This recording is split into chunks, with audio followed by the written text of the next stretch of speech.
We'll call the April 22nd, 2014 Board of Commissioners meeting to order. Please join me in the pledge to our flag.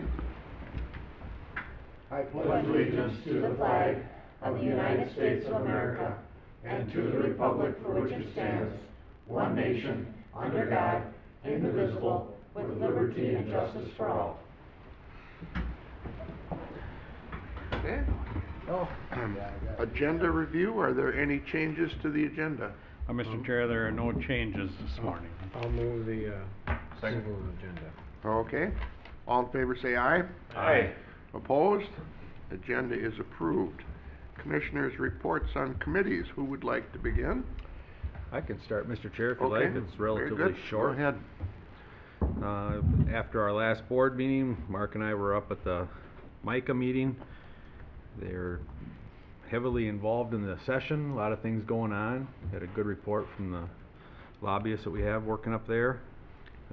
After that, I was over at the Mayors and Clerks meeting in St. Clair, and we had Davidson there talking about the Drug Task Force. It was a very interesting program and talk about all the different things that are going on with the Drug Task Force. Always entertaining to listen to that guy. He's just so involved in what he does and does such a great job. It's always a wealth of information talking with him. My wife came along with me that night, and she left there and she's like, "Man, that guy's got a hard job, don't he?" I said, "Yeah, he does." So then I had lunch with Commissioner McLaughlin last week. He's doing well, enjoying retirement, but he's got some land over on in my district on one of the lakes that he's got a few questions about. So we made a little run out there after lunch and looked at that.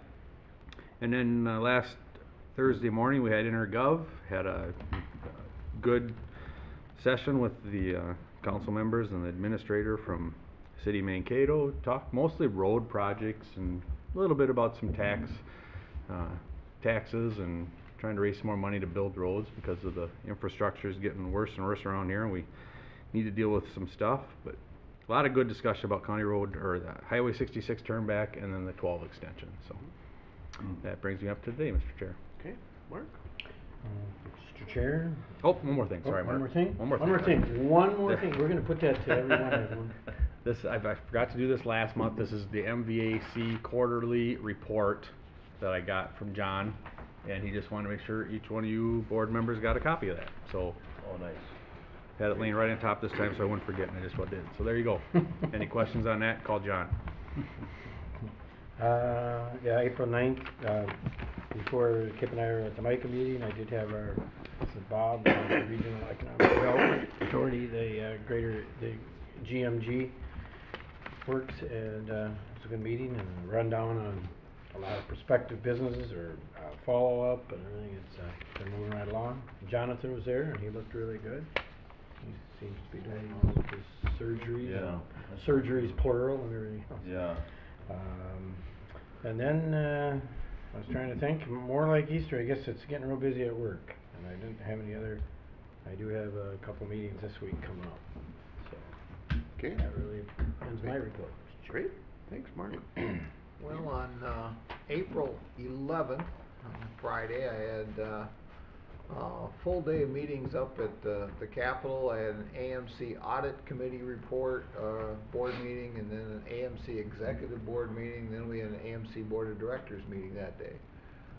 On April 12th, at Saturday, I had breakfast at Primrose in the morning. They had a pancake breakfast. And then went to a legislative update with Representative Breinert and Clark Johnson and Senator Sharon, which was right over here at the Government Center. On April 16th, Greater Mankato Growth Business Before Hours was at Inventus, and I attended that. April 17th, we had an intergovernmental meeting with the City of Mankato, and then I had a Highway 169 Executive Board meeting that afternoon. April 21st, we had our community farm meeting yesterday. Sad news for us that Joe Domeyer had found another job with MVAC, And, so we are working on, what we're gonna do with the community farm and how we're gonna run it this year. Myself and Commissioner, Pulis was there. So, that's in the process right now. Chris, that There's- wasn't unexpected though, really. Well, He was looking at that. he Oh, was he- looking, yeah. yeah, and but it's, you know, it's, for us, it's so close to planting time and stuff, Yeah. but, we had a lot of good options that they brought up, and, I have a feeling that, we'll find a real positive outcome. And then this morning, I had my airport commission meeting out, at the airport, and that was the end of mine. Chair. Good. Thank you, Vance. Drew?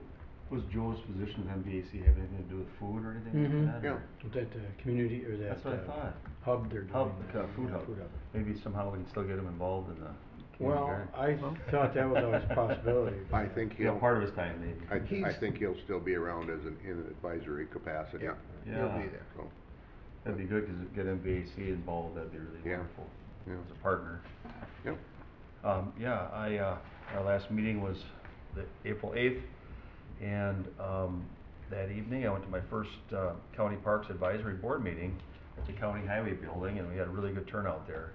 And of course, they only meet about, I think, 3 times a year, so we covered a lot of ground and covered a lot of issues up there. And it was a good meeting. On Wednesday the 9th, I went out and met with Ryan Tilges, our highway engineer, INS, some of the city staff. I'm trying to think, there's a couple other folks, and just wanted to learn some more of the details of what they're gonna be doing with their downtown Main Street at Madison Lake. And, they've really come up with a good plan out there. I mean, it's really come along nicely. They're gonna be removing some of the old overhead lights, that are along in the city block, and just getting rid of them and putting in some really nice period light poles all along their whole Main Street for 3 blocks. And it's gonna be about almost a 12-foot wide sidewalk area, or boulevard sidewalk area, with, decorative plantings and of course, that's our CASA 26 project, you know what I mean, going through, so this probably was planned many years ago to try to get that done, but anyway, that was a good meeting, just to learn more about it. They spent a lot of time and energy, It sounds like it. inside the city, several meetings, Yeah. trying to figure out how to do that, and they've worked hard. I think it was actually advantageous that it was put off for a year. Yeah, I think it just gave more time to think about Yeah. some stuff, and, no, they've been Yeah. doing a good job. The mayor over there and the council have been working really hard. Yeah, I was impressed. Yep. I think it'll really dress up that rural town, and, Yep. they got 3 lakes within a stone's throw basically of their downtown, so it's really gonna kind of make it a little nicer place, but, and then attended Wednesday that night, Region 9 full commission meeting, down here at City Hall, and Dan Dorman, presented, from the Greater Minnesota Partnership. Has anybody here ever heard of that? Greater Minnesota Partnership? And it's a lobbying group that he has helped develop through the, city's, what's that city's organization that report a lot of times at mayors and clerks and, Yeah, you know which one I'm talking about, it's. Vance, they were part of Mankato. Yeah. League of Minnesota. League of Cities. League of Cities. Minnesota Cities. And- I didn't know which one you were talking Yeah. about. Yeah. You know? And, That's the base. he's affiliated himself with Flaherty and Hood, which is also, I think, the same organization the Highway 14 Partnership is aligned with. And the Region 9 full commission decided to, go ahead and join, and he's a lobbyist then, and he's gonna try to lobby and get issues before our legislators that are pretty much outstate Minnesota issues. So rural issues and things, and so it'd be good to keep track of that and how that goes. And then, Do you know his background? well, I think he was a state representative or something, yeah. Albert Lee. Pardon? Albert Lee. for Albert 8 Lee, years. okay. See, I wasn't gonna say anything because I didn't know exactly, but I thought it was state representative. And so he knows a lot of folks up there on our hill. And Thursday, April 10th, I also attended then the Intergovernmental Youth Asset Committee meeting. We meet about 3-4 times a year, and that's where we encourage youth involvement in local boards and committees. We've got at least 5 with Blue Earth County, and the city has, I think, about 4 or 5, and the school district has 1 or 2, and So we try to encourage youth from high school and some college kids to be a voting member on these committees. And so we had a good review of things. Jack Considine has been the long-time chairperson, and he's stepping down because he's vying for the state representative position, which will be in the fall when Kathy Breinart steps down. And so I also attended that evening, along with you folks, the mayor and clerks in St. Clair. We had a good presentation from the Minnesota River Valley Drug Task Force, isn't that what it's called? And so we had a good presentation on that. Friday, April 11th, I went to a meeting down at the filling station. It's called MEEP, M-E-P, Minnesota Environmental Partnership. There's a lot of these partnerships springing up all over the place. Excuse me. They have 70 other nonprofits and organizations that have joined them to talk about, issues in Minnesota and looking at environmental priorities for legislative issues. And at that meeting, I didn't print it in here, but we had all of our local representation was there. We had Kathy Breinart, Kathy Sharon, and Clark Johnson. And so it was a very good meeting down there at the filling station. Probably about 20 some people. On Tuesday, April 15th, I attended an update report from the Minnesota House down here at the Verizon Center in the Ellerby Room. Speaker of the House, Paul Thiessen, reported and helped lead that meeting, giving an update, on the bonding bill, where it's at with the House right now. And it was good to hear that there's 2 dams that are in there for repair and for improvements, and the Rapidan Dam is still in the House bill, and all we can do is hope that it will continue through into the bonding bill. So that'd be wonderful. I also saw Jonathan Zert there, and he said a few words, and he seemed real good. And then on April 17th, I had a little meeting with Mark McQuillan. He came here a few years ago to the city of Mankato, and has been working with the parks. He's a superintendent of the Parks and Forestry, and so we had a good talk about our Lincoln Park neighborhood, because we don't have much of a park, in our neighborhood. So we were looking at various pieces of property to see if we could beef up something and come up with something for Lincoln Park to have a park area, other than our little triangle where the fountain is. And then last night, April 21st, I attended the Farm America dinner. It's a sort of an awards dinner, appreciation dinner for volunteers. And it's right over on the way to Waseca there on number 2, maybe a mile or so off of Highway 14.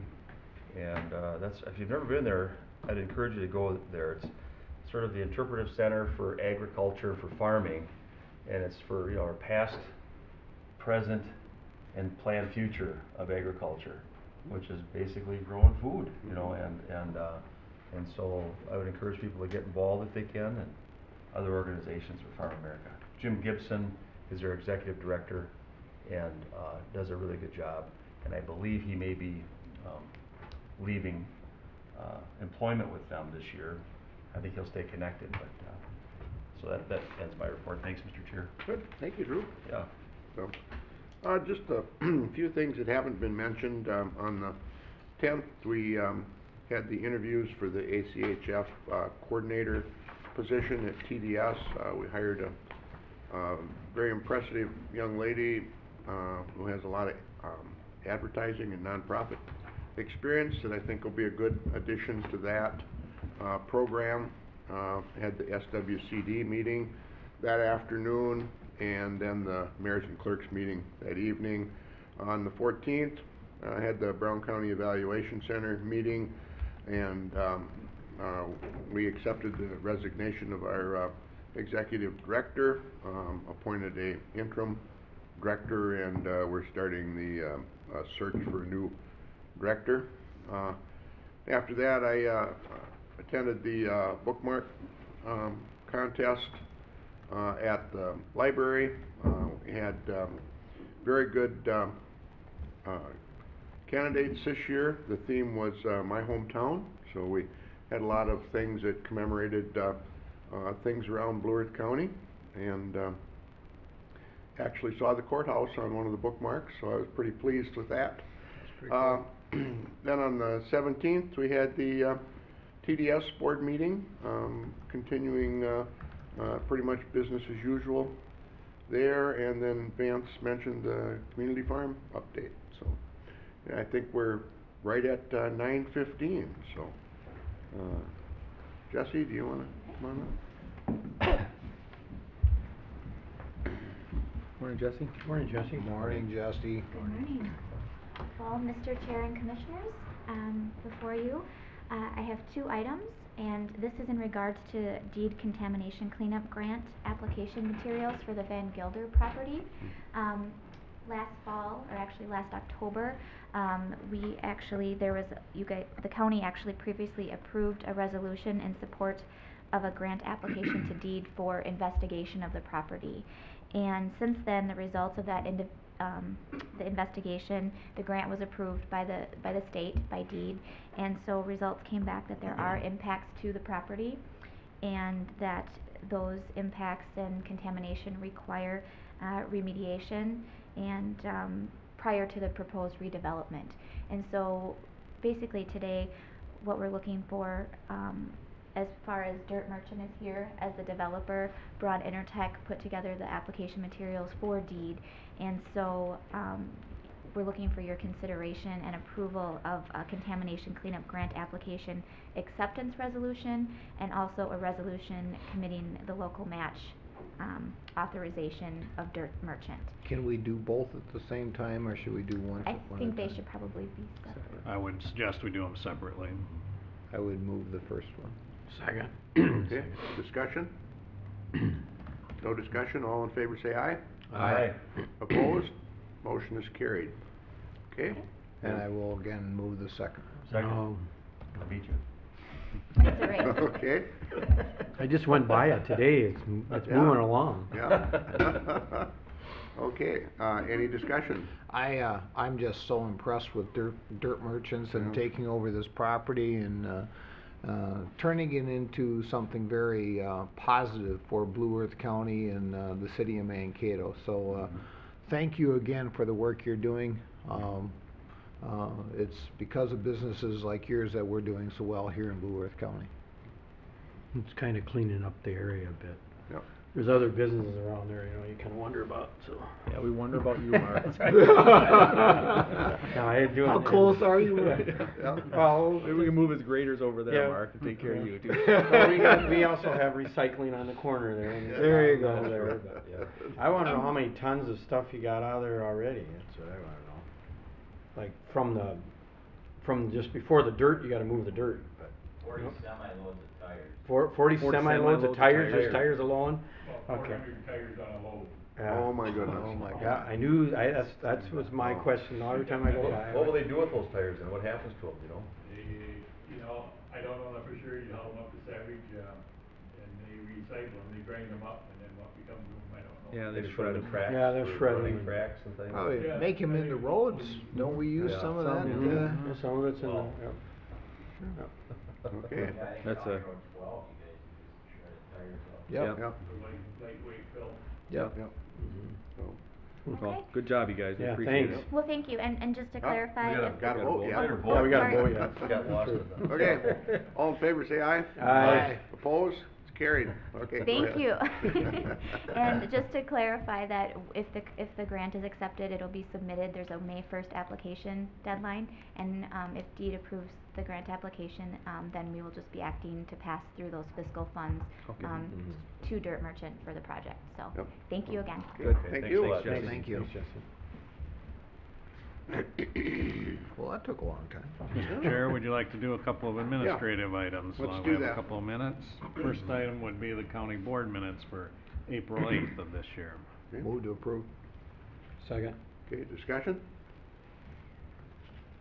All in favor say aye. Aye. Alright, Opposed? Minutes are approved. Bills? I'll move the bills. Is there a second? Second? Discussion? I have one Yeah, go ahead. question, Mr. just give me 1 second here. Cause I got a couple, but. Yeah, I Yeah, got one. Go ahead, if you got a question, I can have mine Yeah, written down here. Yeah. In the week of the first week, some of these are just more of kind of an edification again. The Faribault Martin County Human Services Regional Project Advances, is that part of the mental health, or? That's part of the adult initiative, the Oh. South Central Community-Based Initiative, so we're the fiscal agent for that Okay. 10-county mental health project. That's what I thought, okay. Then, Minnesota Valley Action Council, let's see, yeah, that's the same period.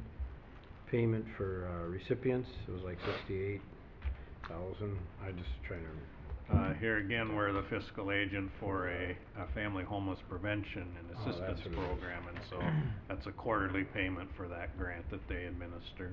okay. I think that was it, thank you.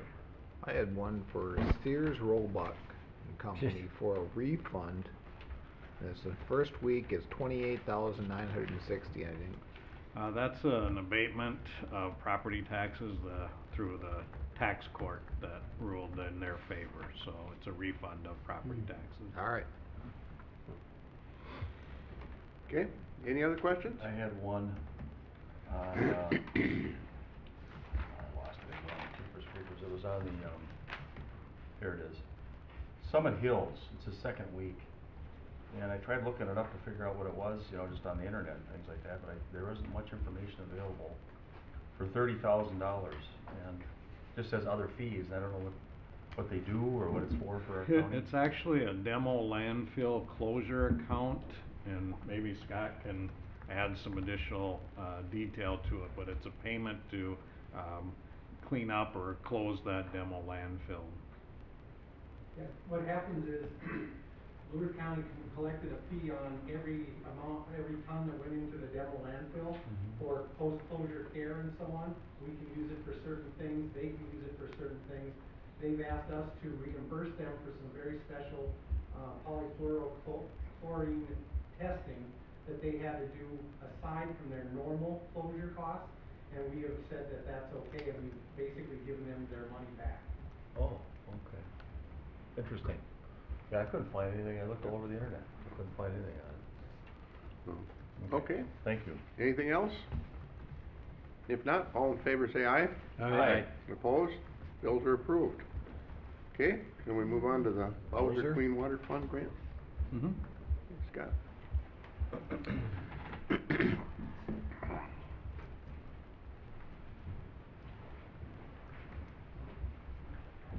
Morning. Morning. Scott? Happy Earth Day. Yeah. Yes, same to you. We've got a couple of items for the board today. The first one is your tab 8, which is the Digital Evaluation Model Grant. This is a grant from Bowser. And as the board is aware, Blue Earth County has invested significant funding into technology, and part of that is our LiDAR. That's our elevation layer that we have. And this has been extremely accurate elevation data and very helpful to programs and environmental services, ag drainage and highways and things like that, in defining bluff lines, wetland areas, drainage areas, provide information for well and septic locations. But one of the issues that happens with LiDAR is, as you fly over, you see a road, it shows up like a dam, basically an elevated road. It shows the elevation. It doesn't show where water can flow through culverts and under bridges and things like that. So what this grant would do would be to basically hydrologically fix that model. It would put the culverts in, it would show where water flow is, it would look at soil conditions for erosion and so on. So this grant would basically cover a lot of that and add that additional layer onto our LiDAR, which would make it more usable for things like everything from flooding to water drainage issues. And so we've applied for a Clean Water Fund grant from the Board of Water Soil Resources.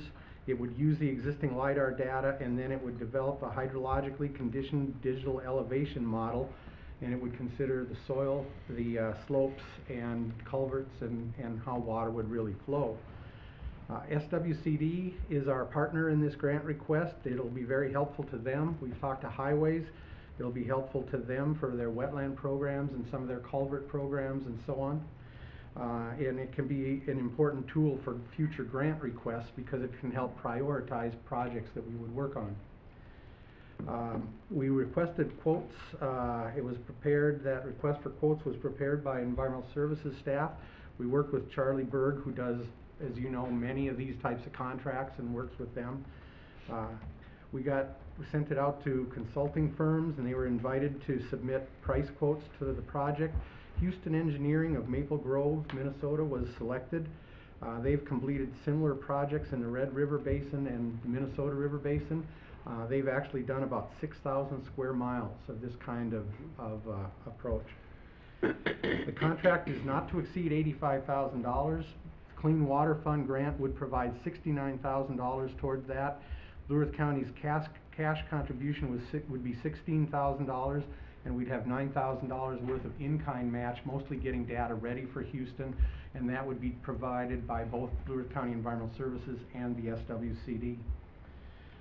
Two items in your packet for tab 8 for board consideration would be the approval of the grant agreement with the Board of Water and Soil Resources for $69,000, and then the approval of the contract with Houston Engineering not to exceed $85,000.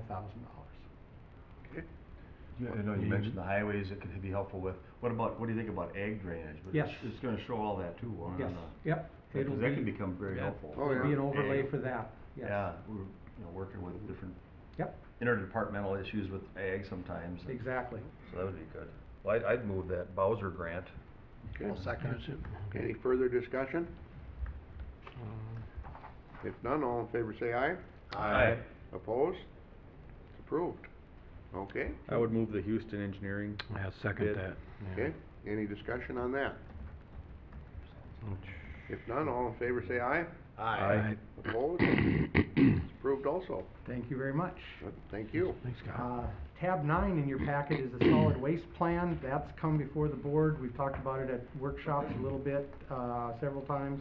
It's also come because of the number of times it has to come to the board before it goes to the PCA for their review. Just a little background, Minnesota statute requires that each county develop the solid waste management plan, describing our existing programs, and the required goals of the plan are to reduce the quantity and toxicity of the waste, the separation of recovery of materials from, and energy from the county's waste, reduction of dependence on land disposal, coordination of waste programs between political subdivisions, and to orderly and financially secure development of waste management facilities. The state requirements, they've got over 200 different requirements that we submit for that plan. It was, I think, on about 8 single-spaced typewritten pages from the state. We have completed all of those. Our plan, the board received the executive summary, about 10 pages, but the plan is actually about 175 pages with 200 pages in appendices that covers a lot of the other information. Blue Earth County first developed our solid waste management plan in 1995. Established the integrated waste management system, public-private partnership for programs and facilities that the board has visited in the past. Integrated waste management system includes the education programs that we have to encourage waste reduction, reuse, and recycling, a recycling center, a household hazardous waste facility to reduce waste toxicity, waste-to-energy system to recover energy from the waste, and then finally the Ponderosa for landfilling. The plan was updated, solid waste management plan, because we're considered to have a mature plan because the system is in place. It maintains the county integrated waste management system. Primary updates are additional programs that we've developed, and that includes like waste electronics recycling, sharps disposal, extended plastics, pharmaceutical recycling that we do now, or disposal. And it contains updates to the facility descriptions. The process is, like I say, a long one. We've been working on it several years. MPCA has gotten it. We sent it up as a draft to them. They've approved it preliminarily, sent it out for public hearing. It was on public notice for a month between March 1st and April 1st, and they got no comments from anyone, but usually you'll get comments from governmental agencies in the area, from the public, or from waste haulers. We had no comments on the plan at all. MPCA has sent it back down to the board for your consideration for a final approval, and then it would have to go back up to the MPCA for their final approval. So in your packet, you have the resolution that would approve this plan. I would move to approve. Is there a second? Second. Okay, any discussion? Good. Just have a little bit, and then, and Scott knows, I sent him a note, that, I just felt that maybe some of the data could be a little bit dated, you know, in our report. I haven't read the whole report, but, it'd be nice if maybe in the future we could plan for, you know, having a little, garbage summit or something. We could and- get and talk together, about- one of the things that, because we've got a mature plan and don't necessarily update the data, one of the problems that rural areas have, and I went through and looked at some of the numbers, we produce about 64 tons per day of refuse-derived fuel. Mhm. The facility at Wilmarth burns 700 tons. Mhm. So the volume is so minute in comparison to some of the requirements for resource recovery that you have to work together in a massive area, and then you end up looking at interstate commerce law and who controls the waste for direction, and you also look at transportation costs for how much it would take to move it to a facility. And that is a hindrance to a lot of that, those kind of projects. But those are the kind of things I think we could talk about. Sure. Because Yeah, I think we've it's, talked I about think it if in we're the gonna, past. if we're gonna be honest about looking at feasibility. Yep. And trying to be up to date, I don't know how many years really we need to do that, but, cause I've talked with people that are working on projects in, a little bit more to the north of the metro. Mhm. And they've got I can't remember, it's a multi-county, program that they're working on up there. And so, you know, the same thing could happen in southern Minnesota, I don't know. Yeah, And if the feasibility isn't there, like you said, right, we've then we don't looked do at it. working with Redwood County. They've got a project that they're trying to get off the ground, it hasn't really come together yet. We've looked at Rice County, that might be a possibility in the future, but their feasibility was determined to be the transportation costs would kill it. yeah. Also, who controls the waste, because if you have organized collection where the city pays for it, you can control the waste. If you don't have organized collection and the hauler owns the waste, they can haul it to their own landfill if Yeah, they want to. you get their own contracts. Correct. Yeah, I know, so a lot of these contracts, they entered into it, can't remember the gentleman's name I spoke with this year, came to one of our AMC meetings. They're working on a large contract over a long period of time, because otherwise, you could be out of some money if you lost the contract on the garbage. Yeah. And so it's amazing, you know, we are at that point in our lives where garbage contracts Mhm. are big money. And, you know, if the goal is to try not to reduce the amount of refuse we put into a landfill, then I think we have to say, or at least work towards communicating all these with all the other multi-counties around us and see where people are all Right. at with those things. And To give you an idea, Washington, Ramsey, some of Hennepin, part of Dakota, Nicollet, LeSueur, Sibley, and Blue Earth County are all involved in the current waste-to-energy project. yeah, yeah, Along with burning at Red Wing, Herc in Minneapolis and here. yeah.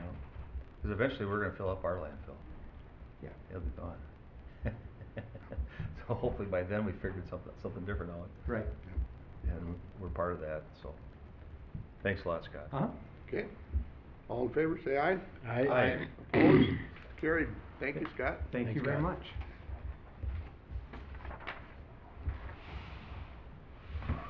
Okay, planning and zoning? Morning. Good morning. Morning.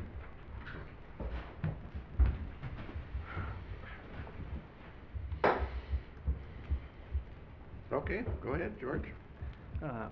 Mr. Chairman, item PC 07-14 is a request for a conditional use permit from Harvey and Beverly Hess for the transfer of a development right from the southeast quarter of the northwest quarter of Section 23 McPherson Township to the northwest quarter of the northwest quarter of Section 23 McPherson Township for the purpose of creating a second residential dwelling site.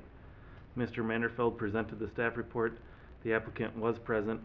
Discussion of the request focused on a nearby feedlot. The feedlot is permitted for 50 animal units, which requires a 500-foot setback to and from a residential dwelling. The eventual site for the intended dwelling will exceed the 500-foot setback.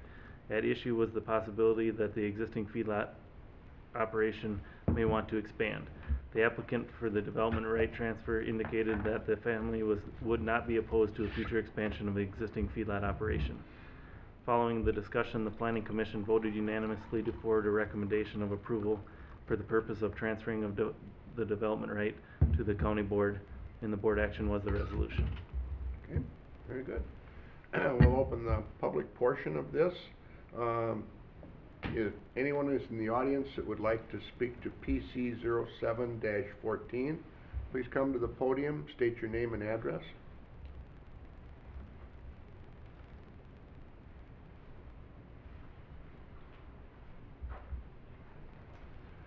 My name is Harvey Hess, 6212400 Pemberton.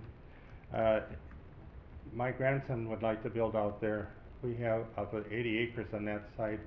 A granddaughter has bought our house where we're living. We're renting from them. They live up in the cities. They eventually come back, and he wants to build out there too. So that's 10 acres. The rest of it is all woodland, and we'd like to preserve that for next generations.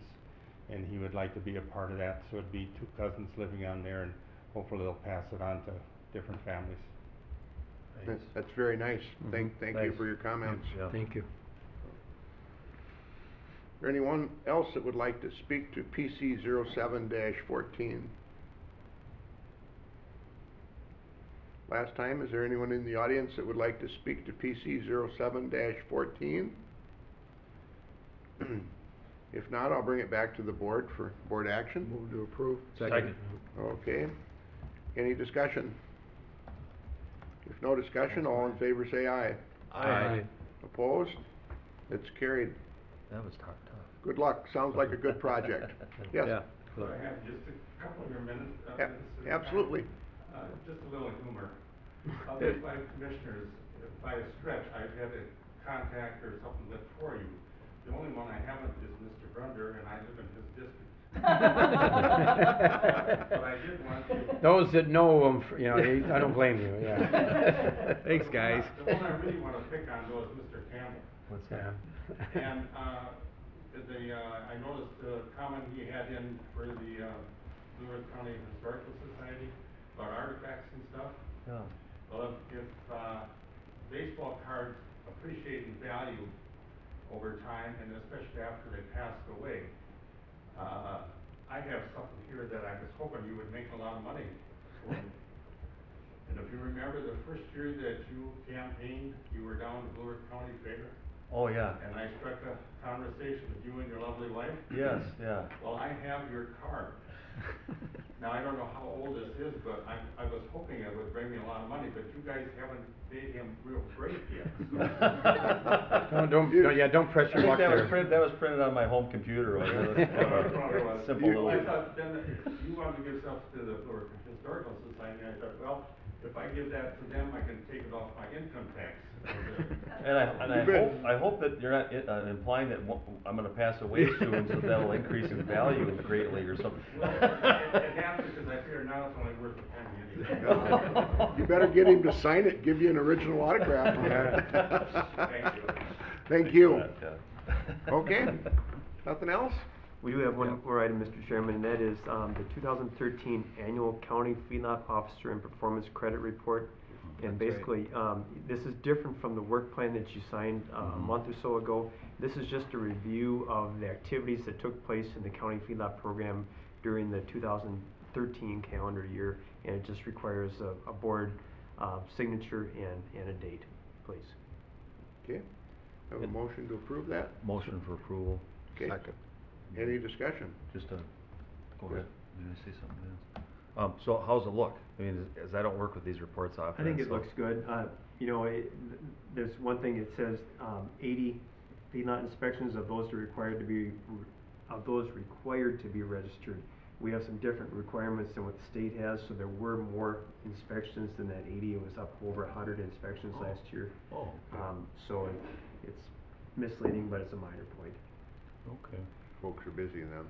I think, I rode, what was it, last year?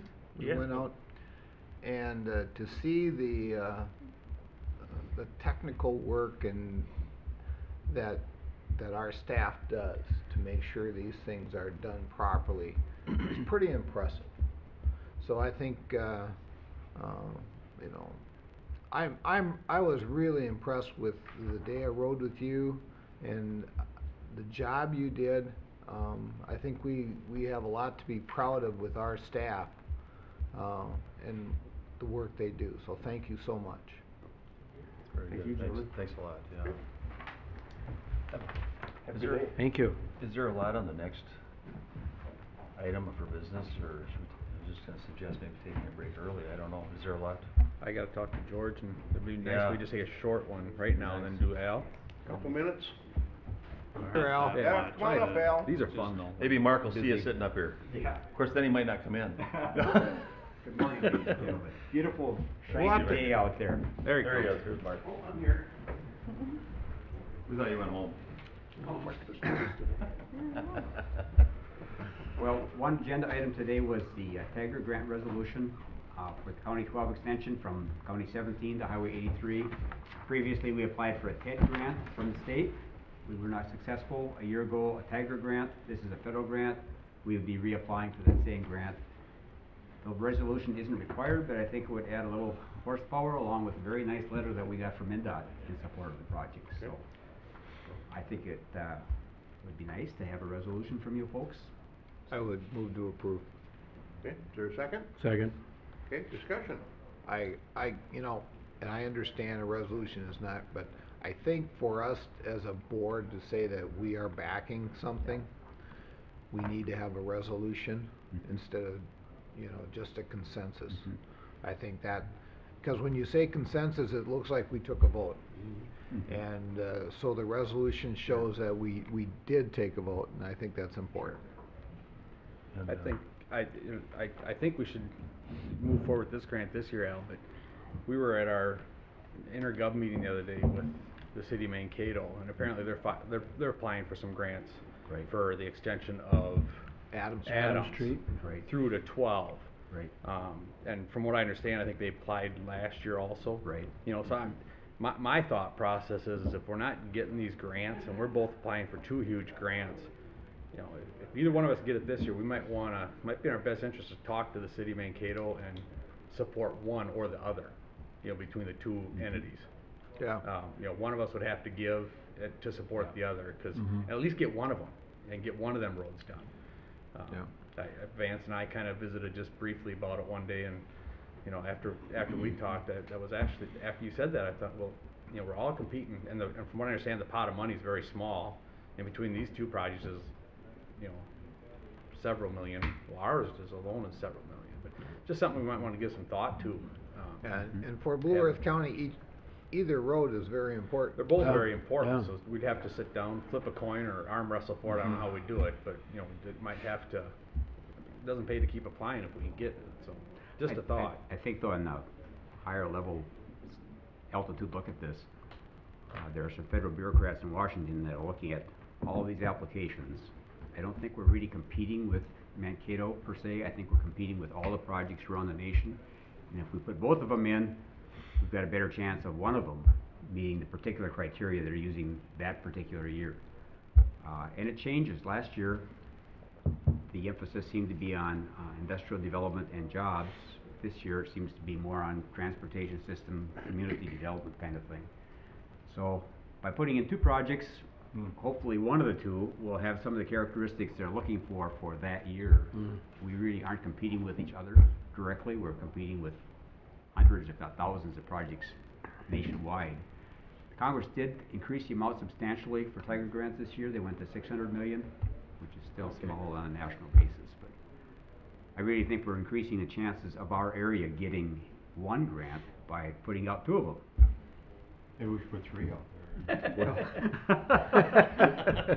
Well, if we do it twice and we fail twice, I think we need to try something else, whether that's true or Yeah, not. I hear what you're saying. I think if it's more developed, you know, if we know what that criteria is before the grant comes out. Ours is a transportation issue. I mean, Yes. Let's face it, we're not doing this to develop it, we want a bypass. City of Mankato's is a development issue, Yeah. so if it is more, you know, if it's more, if the grant is more apt to pick someone that has a development agreement, we'd be better off to jump on board with that, and at least get something for this area, so. Yeah, and of course, on this flyer that you've included, you know, it says that the city of Mankato would have to participate with $1 million. Yeah. And the county would participate with $1 million. And so that implies that the city supports this project, I hope. I mean, They do support the project. Yeah, they need it too. And I think we support their Adams Street project. They're both important projects. Yeah. They are coordinated. I very much support the Adams Street project. Yeah. That would be a Why? very nice piece to Why? have. So do I. Why, what do you mean, why? Personal, it'd be a lot easier for me to get around. get over to Hy-Vee, you mean? Or- Well, Hy-Vee, you know what, just getting around back. For me, it's that northeast quadrant area, you know, of 2217 in that northeast area. To have better transportation in and out of that area is huge for city of Mankato and for Blue Earth County for getting more businesses involved there.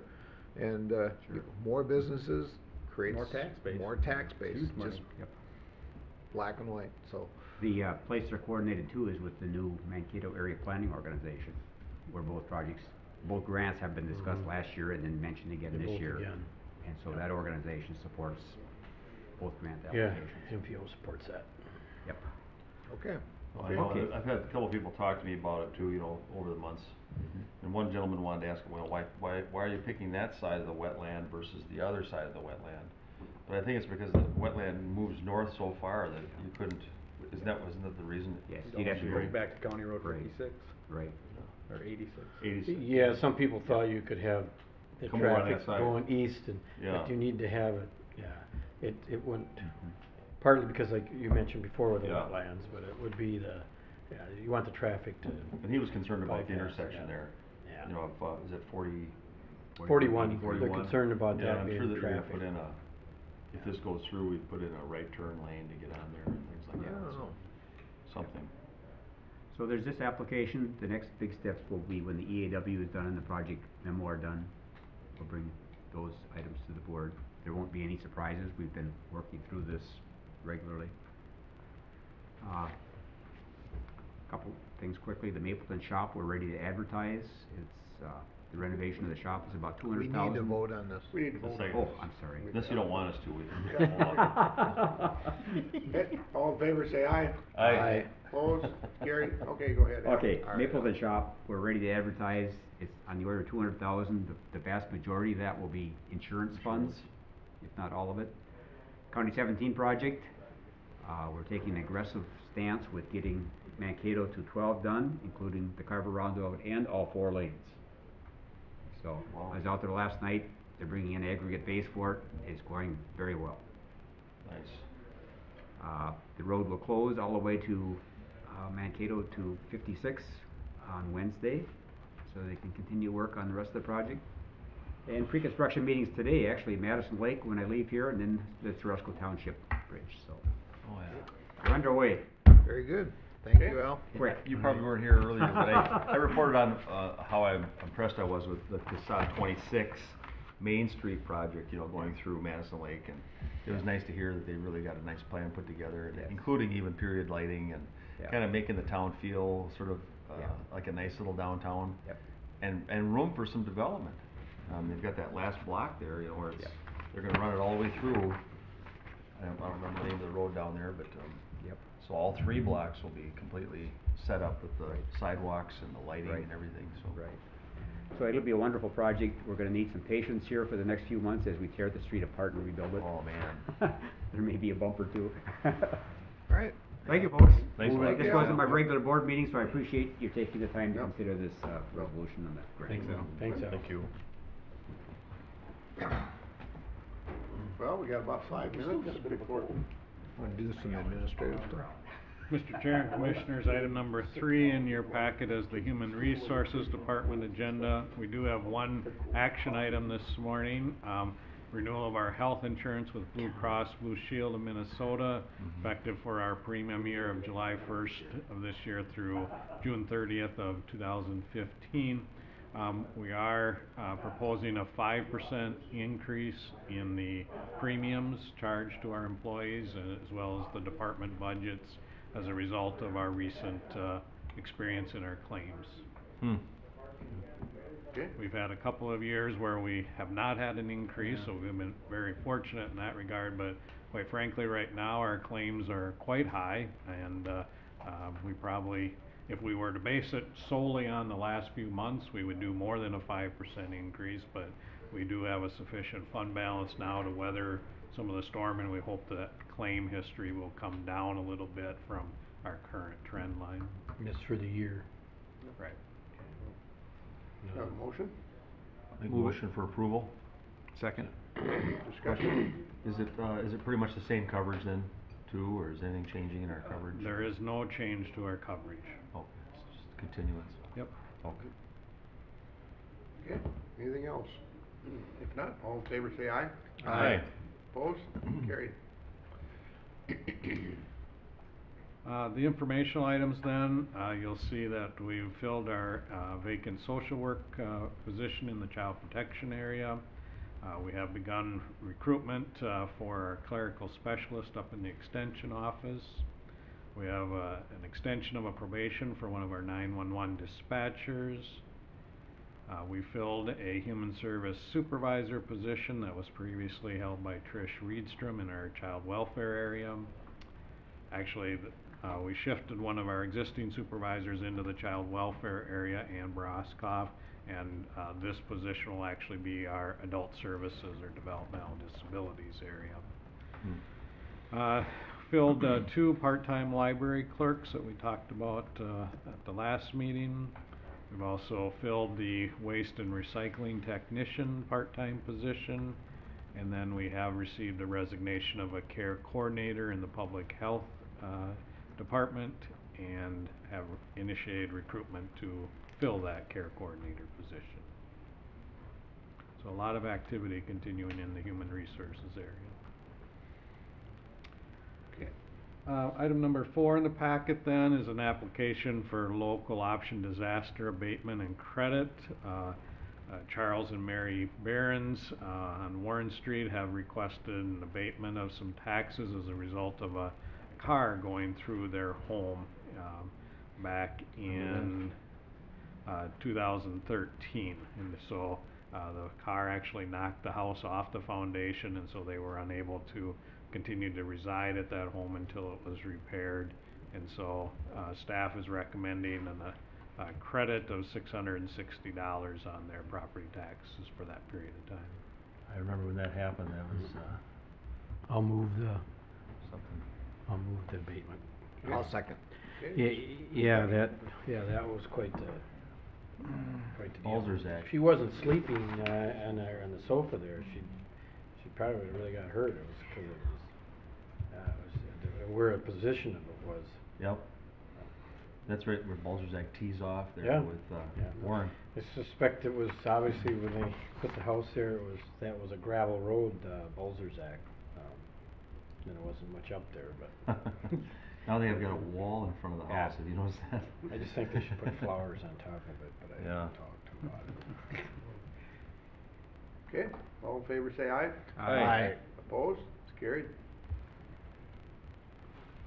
Mr. Chair and Commissioners, item number 5 in your packet is a recommendation to sign a joint powers agreement for group employee benefits and other financial and risk management services. Specifically, this is a joint powers agreement with the South Central Service Cooperative, which has been the provider of our life insurance that we provide to our employees. With that comes an option for the employees to purchase an additional amount over and above the employer-provided life insurance. We've used the South Central Service Cooperative because they do group buying and negotiating of the premiums, and so we find this to be a useful process in terms of providing that particular employee benefit. Move to approve. Second. Discussion? And I had a good interaction with Bob, some questions I had on it, because it was just simply the life insurance. I wondered why we need to actually have a joint powers agreement with anybody. But when he mentioned it's a large group, meaning it's the school districts, it's the cities, it's quite a large pool that they work with, and so I'm assuming that they get probably the best rates out there that we could find, so. Okay, all in favor say aye. Aye. Opposed? It's carried. I have 10 o'clock, Mr. Chair. Would Yep. you like to do the public hearing? Yes.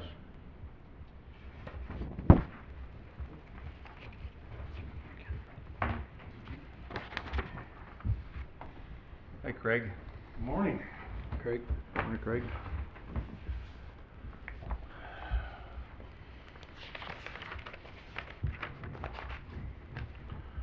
Okay. Guess we start out with this is the abandonment hearing for County Ditch 73. Okay. Okay, welcome to the hearing on the Peters petition for partial abandonment of Branch 6 of County Ditch 73. If you've not already done so, please sign the attendance sheet, and we'll start with the report on the judicial documents. Okay. The purpose of today's hearing is to make findings regarding the petition for partial abandonment of a public drainage system in accordance with Minnesota Statutes 103E.806. 103.806, at the hearing, the Drainage Authority shall make findings and direct by order that part of the drainage system to be abandoned if the Drainage Authority determines that part of the drainage system does not serve a substantial useful purpose as part of the drainage system to any property remaining in the system and is not of a substantial public benefit or utility. As far as the history on it, on or about March 11th, we received a petition to abandon a portion of Branch 6 of Blue Earth County 73, signed by Dean, Terry, and Robert Peters. This is Branch 6 of County 73, is located in Section 2 of Lyra Township. The Peters wish to construct a hog barn on or near the Branch 6 as shown in the map in the board packet. To satisfy state and Blue Earth County setback requirements, approximately 415 feet west of the westerly portion of Branch 6 will need to be abandoned. The petitioners mention that they will construct a private tile diverting a small watershed on the west side of 160th Lane, currently served by Branch 6, south into Branch 5 of County Ditch 73. As far as the hearing notices, the hearing notices was mailed on April 4th. The hearing notice was published in the Mankato Free Press on April 9th of 2014. Very That's good. it. Okay. Okay, we'll now open the floor for comments from the public. This hearing's being recorded, so please come to the podium and make your comments, and please state your name and address for the record. Is there anyone that would like to speak to this? Please come to the podium. Last time, if there's anyone that would like to speak to this, please come to the podium. If not, I'll close the public portion of this and bring it back to the board for further action. I'll move approval. Second. Okay, is there any discussion? Well, I remember we talked about this, was it 2 board meetings ago? At the Yeah. planning and zoning. Planning and zoning Planning and meeting. zoning, and, we approved the hog barn and that sort of thing, as long as it was, the requirement from them, from you or from planning and zoning, was that portion of that tile be, abandoned and they reroute it. Did we determine who was gonna be the final say and whether it was done or not? As far as done properly, I guess there's 2 portions there. They have, as far as, you know, how they break, the tile is broken, so the hog manure, I think that would be a planning and zoning issue Okay. there, because they may have additional requirements that, as far as ditch authority is concerned, I might not be aware of. But as far as plugging the tile, it's pretty simple, as long as I know who the contractor is. Like if it's Kringle's doing the work, I know he'll do a proper job. Okay. I'll probably just tell him, okay, take a picture of your plug when you're done. You might not even have to be there. If it's somebody I don't know about, I might want to be actually on the site to make sure that it's plugged properly. Anything else? So it'll be back to human services, or health, environmental services, as a person's gonna. To make sure that it's crushed That down it's properly crushed or or whatever their Yeah. requirements. It appears that the barn will be built right on top of the old tile, so I'm assuming So that they'll will tear have it to be out, so removed, have to be that torn part out and will not. removed. I hope so, so. All right. I would think so. Okay, if there's nothing else, all in favor say aye. Aye. Opposed? Carried. Okay. Okay.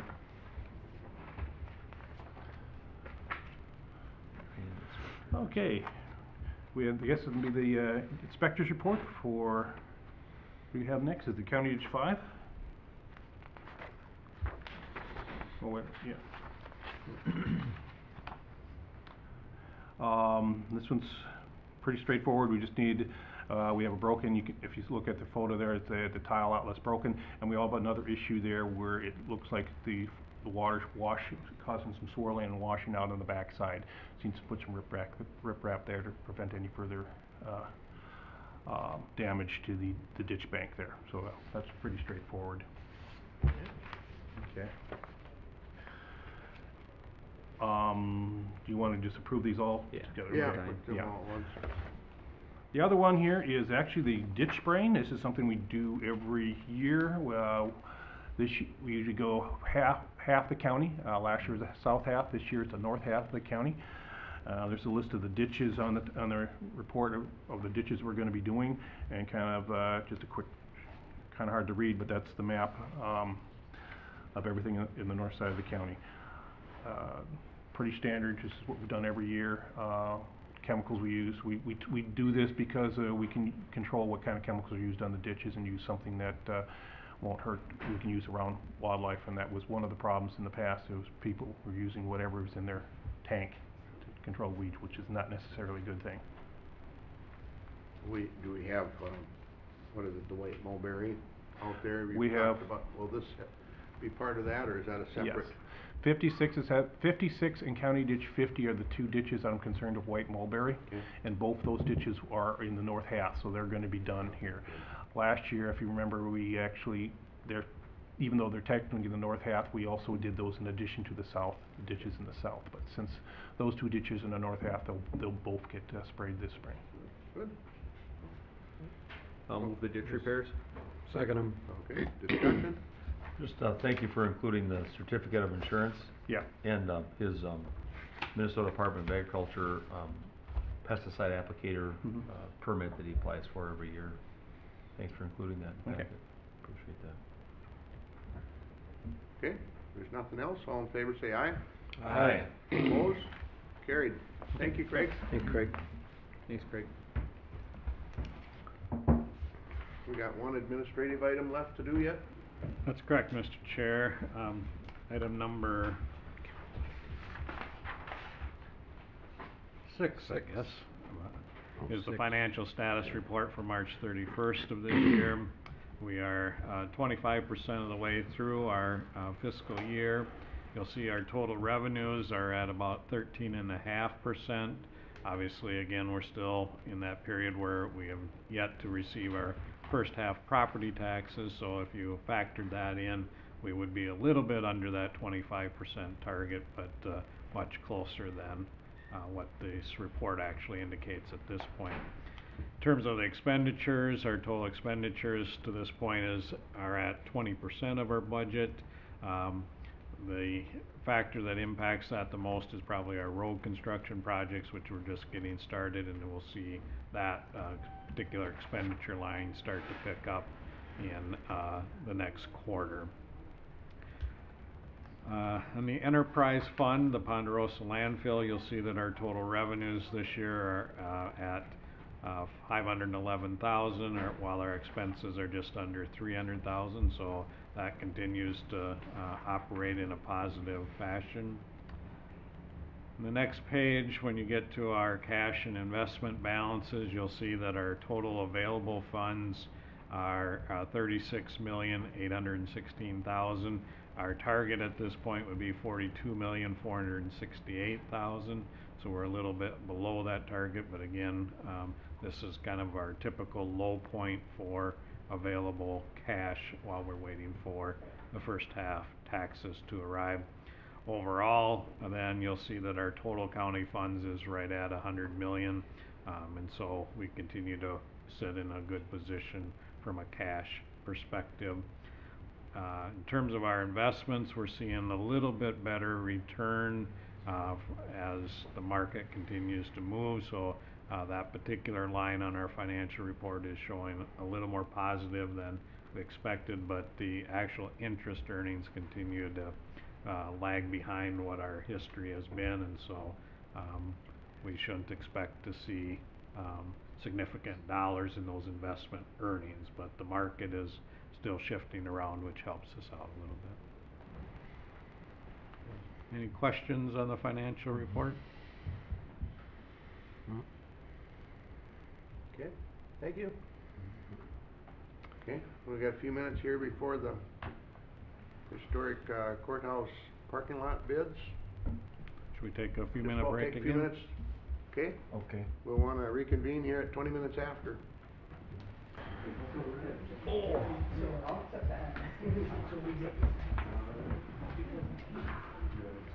Okay. Good morning. Morning, Tim. Morning. Kinda getting old hat at this, I don't know. Don't get too comfortable. No, yeah, not gonna happen. Just wanted to touch base with you a little bit on, the parking lot, south parking lot here at the courthouse that we're looking at, renovating this year. We kinda did it in a couple different phases, or shouldn't say phases. What we looked at doing is adding a couple things, adding a sidewalk on this, the best way to put it is where the cars park in front of the courthouse on the south side, putting a sidewalk alongside there that wraps all the way up to Fifth Street. So when the patrons come, they got a place to, you know, where they park their car, they can get out in front of the car, walk up the sidewalk instead of kinda through the parking lot or something like that. In the dirt or whatever. Yeah, exactly. Grass. That's kinda Kip's idea too, wasn't it, last year? Well, We need it- more sidewalks. I just, you know, just be. What we also did is looked at, taking the downspouts that we have coming down to the building and tying them into the storm sewer. Currently, we only have 2 storm sewers in the south parking lot, which are at the driveway going out onto Hickory Street, correct, yep, thanks. And they're both at each end, so all the water comes down the whole parking lot and flows over to that corner before it drains. So we're looking at adding additional storm sewers, and like I said, tying in the downspouts from the building into them storm sewers, so it doesn't continue to wash down and kind of wash out the grassy area on the side. And weren't you having problems over the handicap area? Correct, freezing yep, up? there's one that So that'll drops right alleviate across that that problem? handicap still, yep. That'll be We'll all tie it dealt with? right into the, Okay, good. into, underground there and into the tiling. And, we're also gonna lift them handicap stalls up just a little bit to get them a little more level than they currently are. There's kind of that angle there, which, you know, causes issues when the snow and freezing rain as well, so. I would imagine, is there any, certain specifications for the parking? I know on a sidewalk, you can only have so much of a slope because of handicap, but Yes, is there there is. the same thing? There is, Yep, okay, and that can't be. currently, the furthest one to the south doesn't really meet the Right. code, cause it's dropped a little bit in that corner to, you know, so it's more of a smooth transition there as Mhm. well. So we're gonna lift that up a little bit and tie that in properly.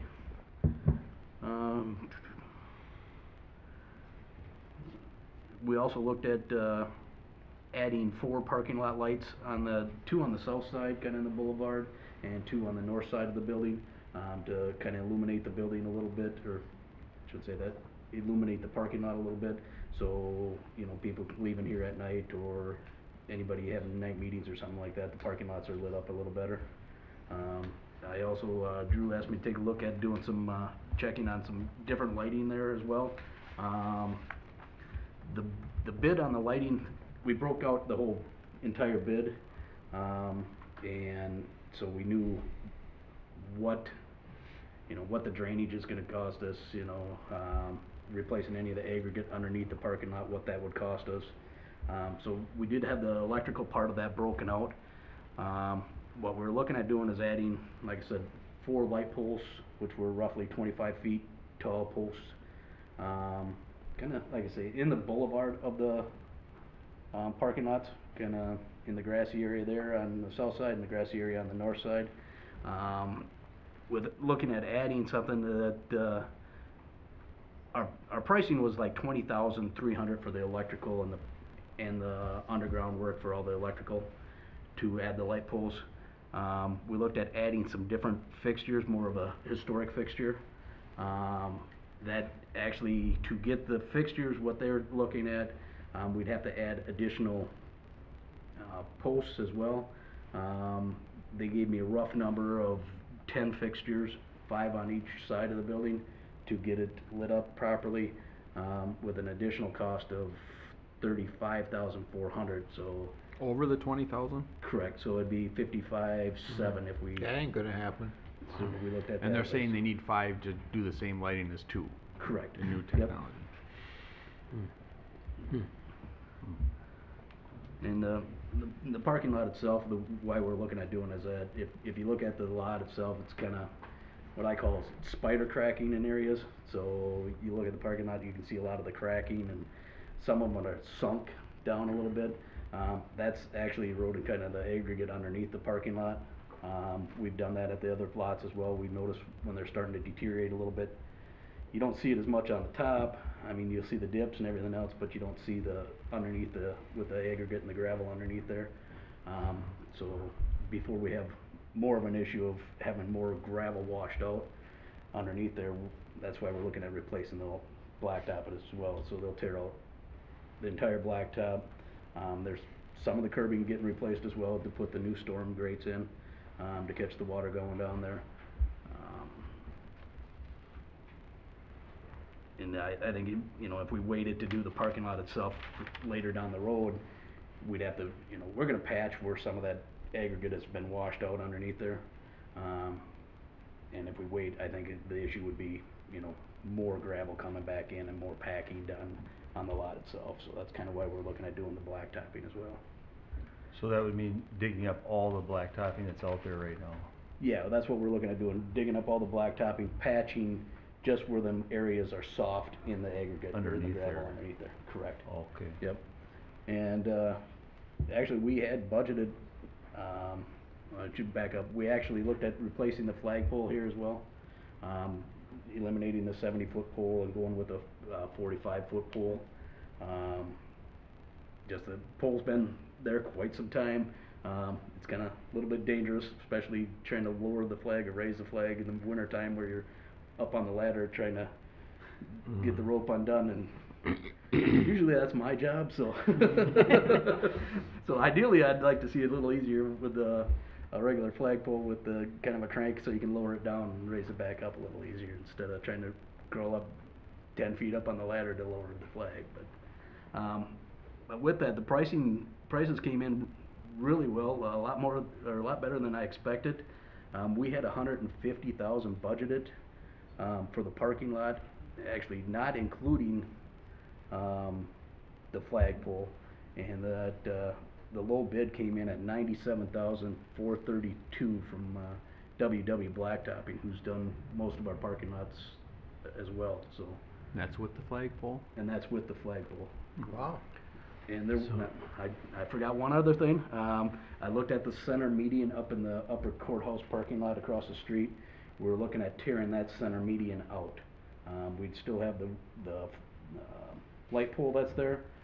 That would remain, but we just tear out the curbing and everything else that's there. It's got the wood stakes up there that are coming through, which we had signs on back in the days that some of them are broke off, some of them are in tough shape.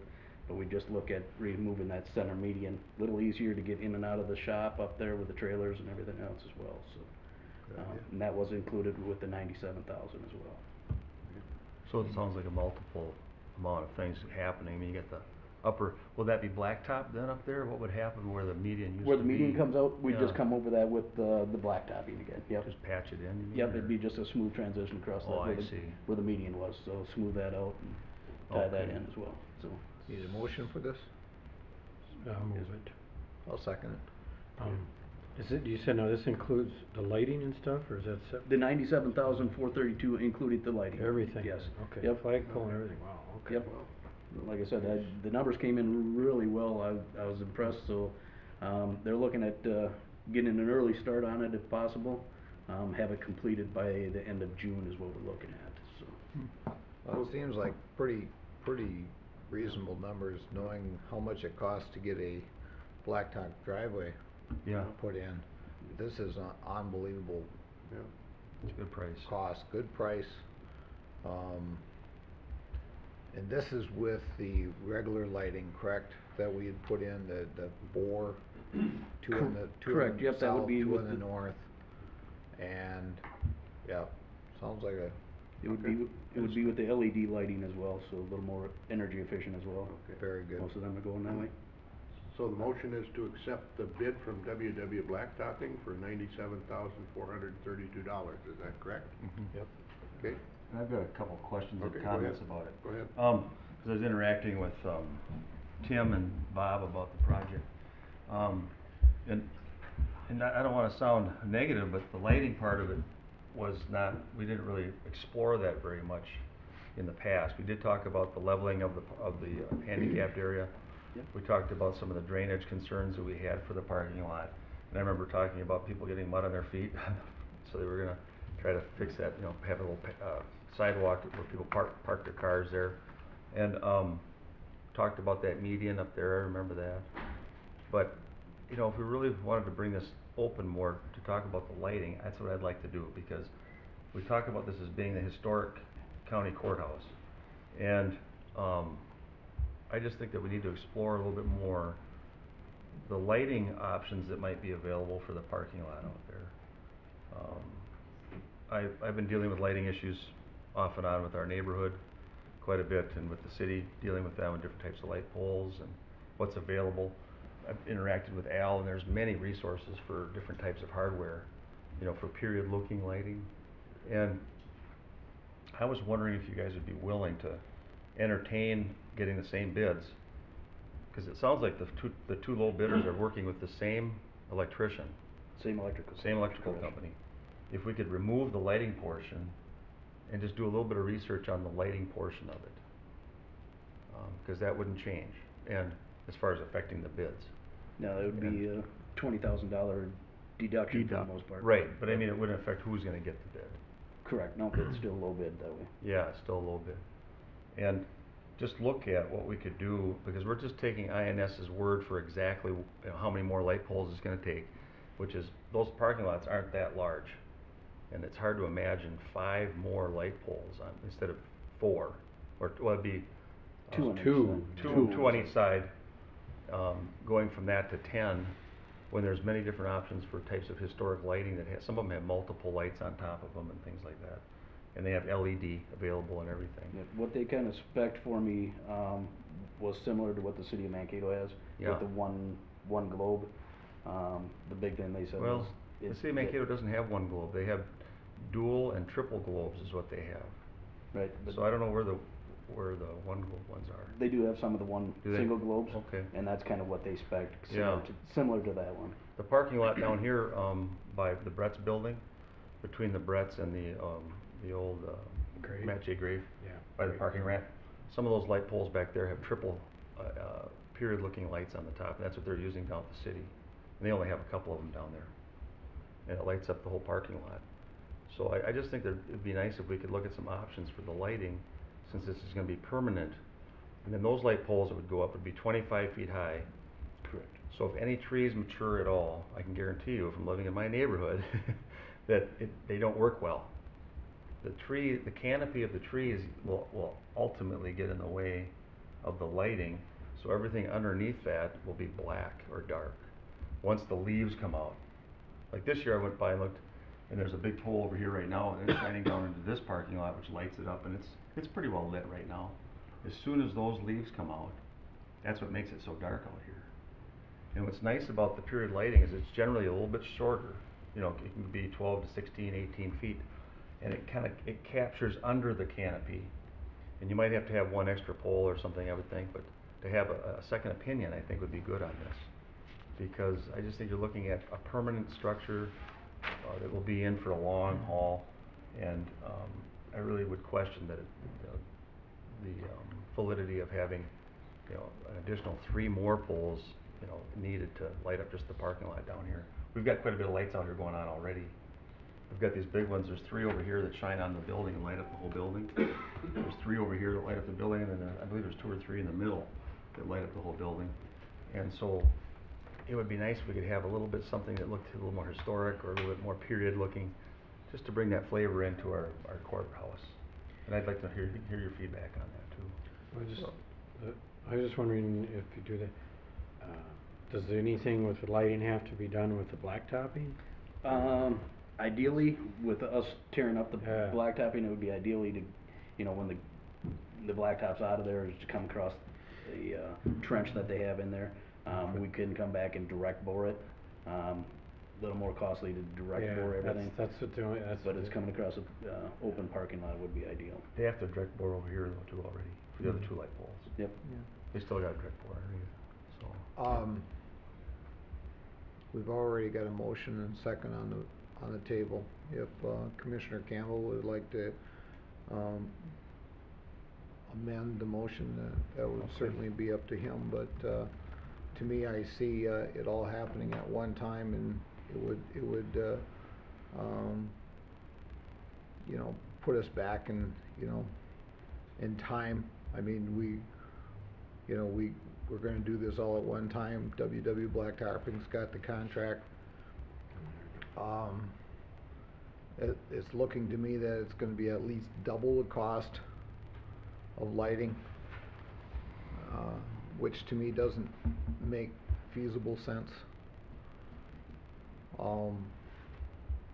But that's certainly up to Commissioner Campbell if that's what he wishes Well, to we do. could certainly, we could move forward and we could move forward with this process and let Tim look into that. We could always have a add-on or a Change order to. change order. I mean, that might be easier than, you know, that we can work forward and if we change this, we have to work backwards. So, you know, a change order isn't uncommon. I mean, that might be an easier way to handle this. You'd have to bring the change order back to us. Correct. And get that approved. That way you can get your solid numbers, you can get your exact cost. But you could do it, and we could still do it. We can get this one yeah, done 'cause today, and then we yeah. can move forward with a change order. Would that be feasible, Bob, or? Yeah, that's feasible. I think If it gets interested in the county board, and that'd give us a chance to discuss it, and if the sense is that the information that Tim has gotten isn't sufficient for the board, we can get more information. yeah, if it comes back at this, I don't know, I think with them being that far out away from the courthouse, I mean, I appreciate Drew's concerns, but I think they're out on the boulevard, they're almost a city light at that point. Well, For double the cost, I'm he not means sure. the grassy area that's right at the base of our, don't you mean right out here at the base of the parking lot? It would be across the parking lot. Yeah, in that- right next in to that the And street. there's a big grassy area with trees growing on it, it's part of our property, is that? Yeah, what- correct. but it's Yeah. right It's next to not- the street. But it's not in the boulevard one, that's a separate boulevard. It's it's the boulevard that abuts the parking lot itself, Right. so it's Correct. It's closer to the street, though.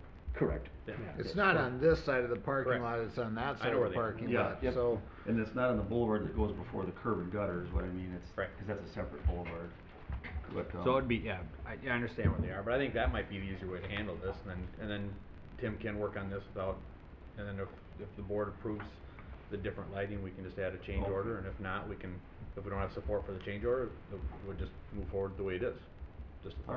Alright, and so I'd like to make an amendment then that we accept the bids, the low bid as it is, with the caveat that we would look at some alternative lightings of period. Historic lighting or Historic something? lighting for the courthouse. Okay. That's all. If that would be okay, should we have a motion on that? Is there a second to that? I'll second that. Okay, discussion? Okay, so this is a vote on the amendment. All in favor say aye. Aye. Okay, opposed? Okay, now we're going to vote on the, full motion with the amendment. All in favor say aye. Aye. Opposed? Carried. Okay? At least we can keep the project going.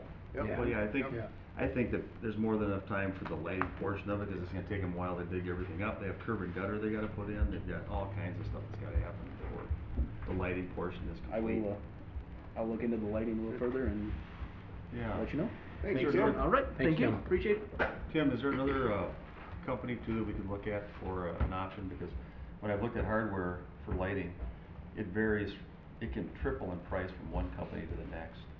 And so there's so many options for hardware, is what I'm saying, just the hardware itself. Yeah, we just went through INS to, get some information, which it was. Which was since yesterday, or what? Since short notice, yep. Since kinda, yesterday at 4:30, just so so you know. We were able to get something together pretty quick, but, Yeah.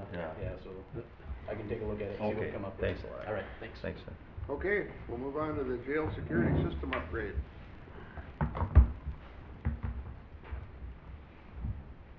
Good morning. Morning. Good morning. Good morning. And we've also got Deputy Mauer and our Assistant IT Director, Brian Frederick, here this morning. Great, thanks for being here. You betcha. Well, we've got a couple of contracts for your consideration today. They're both in the sheriff's area. The first is an upgrade of the existing jail security system. That's the hardware and software that controls security, the doors, the locking, things like that. This is part of our normal planned upgrade cycle for a system that's 5 years old. The software that controls all this hasn't been upgraded since it was originally installed in 2009. The computers that run it are well past our normal replacement age. So that's why we're looking at a replacement of this system. I'm sorry, an upgrade of the system. The vendor that is going to do it is the vendor that installed the original system and maintains the original system right now. So Brian had led the project, and he'll go over some of the details and answer any questions that you might have. Okay, at this time I'd reference the memo that was part of the packet that outlines the project and has the project there, the upgrade of the jail security operations and monitoring system. And a little bit of background, like Charlie mentioned, is this is an upgrade to the existing system using the vendor we originally went with when the building was put together. And this system includes the software that operates and some of the hardware that operates the system. It is not replacing the cameras, the doors, locks and things like that. It's just the operational system of it. The vendor is Accurate Controls Incorporated, and the amount is not to exceed $40,860, which was budgeted with Deputy Mauer in the budgeting process. So this is already in the capital budget for the Sheriff's Department, and we just request the board's approval to move ahead with this project. Any questions at this time? Okay. Have a motion? I'll second the motion, or? Second, I've already done. Okay, so we have a motion and a second. Any discussion? Yeah. Okay, go ahead. I have a few concerns on my mind, and that is, we've heard, you know, over the period of time that the cameras are analog, I believe, down there right now. Will this system, if we went in and put in new cameras with new digital cameras, meld together and work together? Yes, this is in preparation of moving to the digital IP cameras that we recently purchased for this building, the historic courthouse, and the government center. So this will fall in line with that. It will, okay, Yes. good, that helps. Yep. And then, since we're talking about screens and talking about cameras and all this kind of technology here, somebody had contacted me a while back. They were disappointed in the technology being used for visits for inmates that are in there, and at the time when they came for, I don't know, 3-4 weeks straight, they said there was no imagery or anything. The system had gone down or something had happened, and all they could do was talk on the phone. And Correct.